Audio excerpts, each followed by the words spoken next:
And welcome back to the drive home for a Friday. Finally. Yes. Brian, Ken, and Tanya all present and accounted for. Woohoo!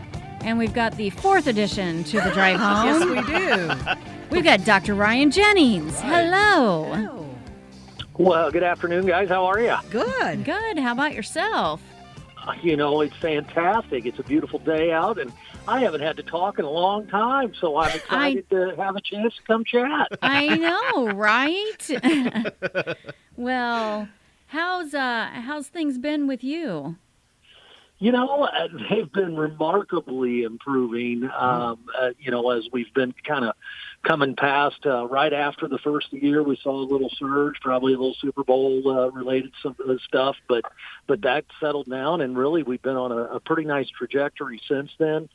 Just in the last week, of course, the moment we started talking about it, then, of course, it tries to play with us and trend back up. But I really wanted to kind of touch on the IDPH's reopening plan and kind of what this whole bridge to phase 5 and all that stuff is really all about. Yeah, so how do we get there, do you think? I'll tell you, the answer really did not change, which is impressive, I guess, at some level for the government to not change their mind. Yeah. All along, they've said that Phase 5 really hinges upon vaccines and our ability to have a great population of the population vaccinated.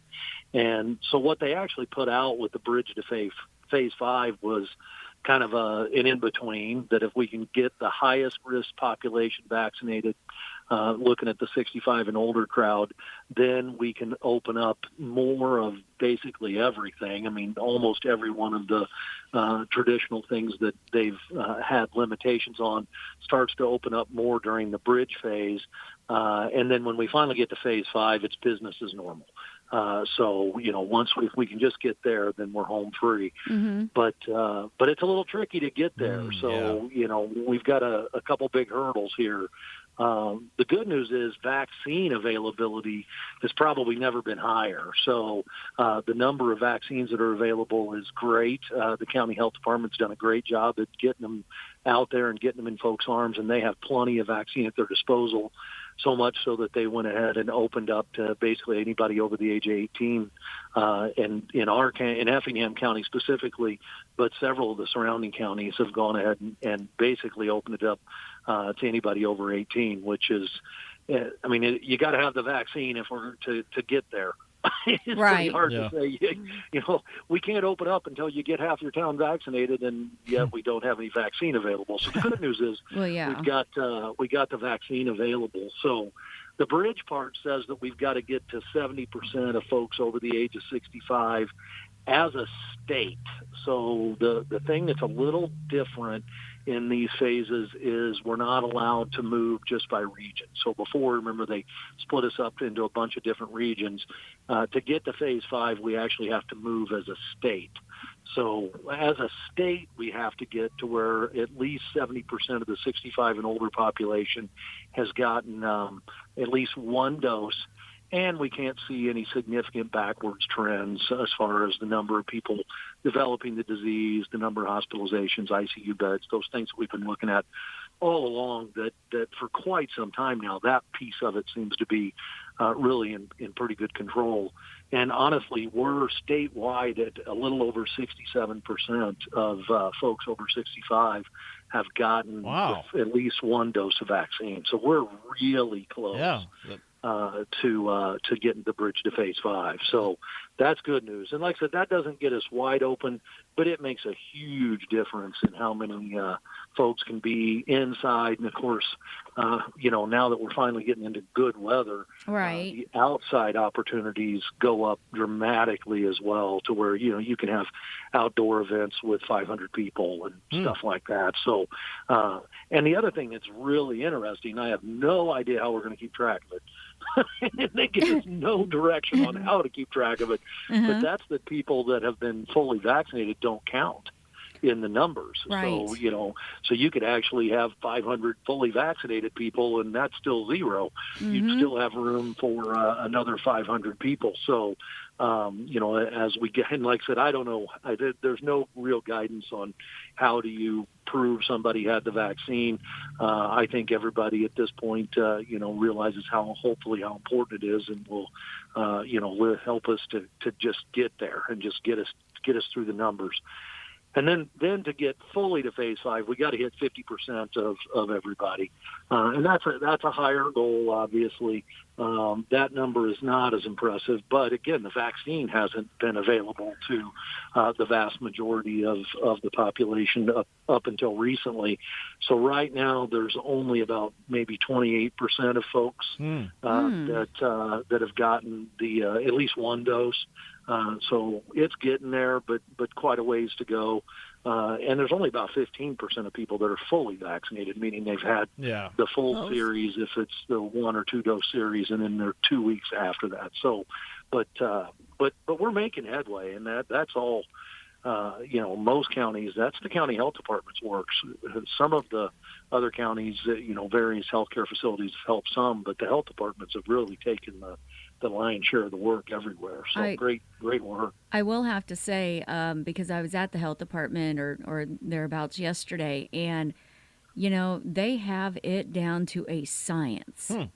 And it just, you're in, you're out, and, they have everything. And, it was, I can't say enough. It was smooth, huh? It was very smooth. I can't say enough great things about them. Well, if you get out ahead of time and do your little bit of paperwork and get your ticket and all that stuff, it's as smooth as it can get, and they've done a great job. So I think we have everything we need to succeed here and get us all the way into phase 5 with the great work of the health departments. If we can just get folks to continue to have interest in the vaccine, and I tell you, it's important because some of our neighboring states. We also have hospitals in Wisconsin and their neighboring state, Michigan, et cetera. They're starting, unfortunately, to see increasing numbers of cases again, probably related to variants. And it does seem that the vaccines maybe offer some additional protection for the variants, even if you've had COVID. So, had the first go around. So we're real curious to see, as the variants start to enter in communities. Now, the good news is they don't seem to be as bad about putting you in the hospital, which will hopefully protect us from, the concerns that we had at the beginning of kind of overrunning the healthcare system. But they're still showing up as positive tests, and they're still making people sick. It's not, it isn't any fun to get no matter what. So the vaccines clearly have a role, so much so that just this week they even kind of pulled back on using any of the what we call a monoclonal antibody, which was the stuff President Trump got and those types of things, former President Trump got, and those types of things related to something that's specifically directed at this strain of COVID. The variants don't seem to have the efficacy there, so it may not even be a useful tool in the toolbox if we move into a stage where we've got large numbers of people showing up with it. So I don't want to go back there. It really lacked. It really lacked in joy. Well, Now, is there a better vaccine? Because I know with Johnson & Johnson out now, and obviously we around here a lot have been the Moderna or Pfizer, but I don't know if we have Pfizer available to us around here. But is there a better one to get? When you look at the end game, which is hospitalizations and death, they're all about the same. So if you really look at the final overall effectiveness as far as keeping somebody from being so sick they end up in the hospital or actually dying, they're all extremely close, in the mid-90s.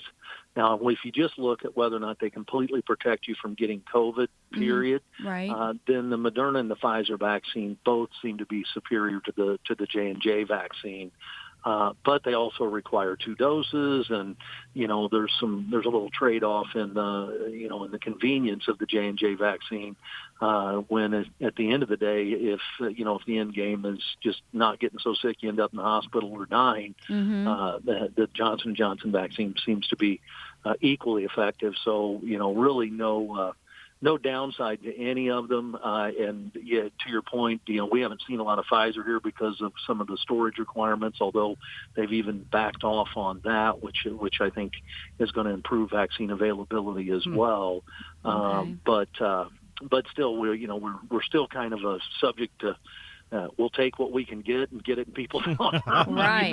Quickly. Yes. And, right. quickly, so that we can just keep moving through this. And when you think about where we were with 15+%, 20%, of the county testing positive to now, single digits and less, that's striking, and that's a lot of great work. It is a lot of great, and I think everyone that's administering and organizing the vaccination clinics, they're doing a phenomenal job. Yeah. It's been a big 12 months for those in the healthcare industry. Yes. They're a big part of it, so hats off again. Dr. Jennings, real quick, I know last time we spoke, I think was kind of when the vaccines were really getting ramped up around here in terms of their administration. Much more common now, but we didn't have a whole lot to say about them because they were just kind of coming on board when you were with us last. And in just my personal observations, I just wondered if you'd add to this. I mean, we've all heard, there's a lot of people say they have some brief side effects after their first, maybe their second dose. I've got family members all over the place that have been telling me this. Some do, some don't. But I think that's something that you could, say has a fair percentage chance of happening. So I don't know if that's any radical news. Is there anything else in the way of vaccines that's really new that we've learned in the past month or two since they've really become, commonplace in this area? Truly not in the land of the big stuff. Like you said, these definitely seem to have more than the typical flu shot achiness, and more than the typical flu shot fevers. But like you said, they seem to be extremely brief. I mean, even my own experience was, man, for 24 hours, I'm like, holy shnikes, this is just miserable. Mm-hmm. But in 24 hours, it was pretty well gone, and it's like, all right, well, I'm glad I got it on Friday. Right. Weekend. Well, my weekend, I'd rather have missed work. I totally feel your pain, Dr. Jennings. Literally. Yeah. But as far as and especially when you think about the numbers that we've administered, boy, if there was something big and bad when you've given 100 million doses now, we would be hearing about it. And, there was all kinds of conversation around things that often we hear about with the flu shot, like Bell's palsy and those types of things. And honestly, the numbers just don't bear out, because even without flu vaccine or without COVID vaccine, a certain number of people get it. And when they really have run the numbers, it doesn't seem to be any different than what it was, just because sometimes people get it, And so I think one of the cool things that's happened here is there has been such a mass number of vaccines pretty quickly that even low-frequency things we would start to hear about. That combined with the vaccine adverse event reporting system that we've used for literally decades, and then a special program that's dedicated specifically to COVID for, folks to report adverse or potentially adverse reactions to us, and add that in with now in modern world, so many of the hospitals are on electronic health record and things like that they can actually see, you can actually see, hey, Jennings got his flu shot or got his COVID vaccine last week and he's in the hospital. What happened? And somebody can go back in then and take a look and go, oh, well, it's because he was an idiot and he fell off the roof. He broke his leg. It was COVID. Riding a motorcycle. Or it was potentially related, Yeah. And so our ability to collect data around, these types of things is much bigger than it ever was. Not to mention, like I said, the ability to self-report through the eye care program as well as the vaccine event reporting system. So really good stuff. And, amazing to me on the big picture when you think how many doses we've given, really how few. I mean, we've had a few things, and even with those, you kind of go, well, who knows? I mean, it's tough to know until you get big numbers, but there's already a lot of big numbers, and nothing's just coming off the ceiling at us. Right, right. Good deal. Well, you know what? We're getting to be out of time because, time always flies by when we are talking with you, Dr. Jennings, because you have such a plethora of information. And my wife gets tired of hearing about it. So I don't know the difference. So. The truth comes Well, out. I am happy to answer folks' questions, though. I mean, I really wanted to hit on how we get to phase 5 today, Mm-hmm. and then I think I'm coming back. I don't know, maybe on Good Friday or somewhere around there. Yeah, and I think you are. please, if you guys get some questions lined up from your end, Okay. concerns from folks, I would love to answer those. Okay. I threatened to put my phone number out there. I'm happy to take a phone call anytime. Yeah. And they always know where to find me at the hospital. I can't hide. So, I'm happy to take questions. I really am. Well, that's great. Appreciate that. Well, Chief Medical Officer Dr. Ryan Jennings, as always, it is such a pleasure speaking with you, and I know we'll be talking to you probably at the end of next week as well.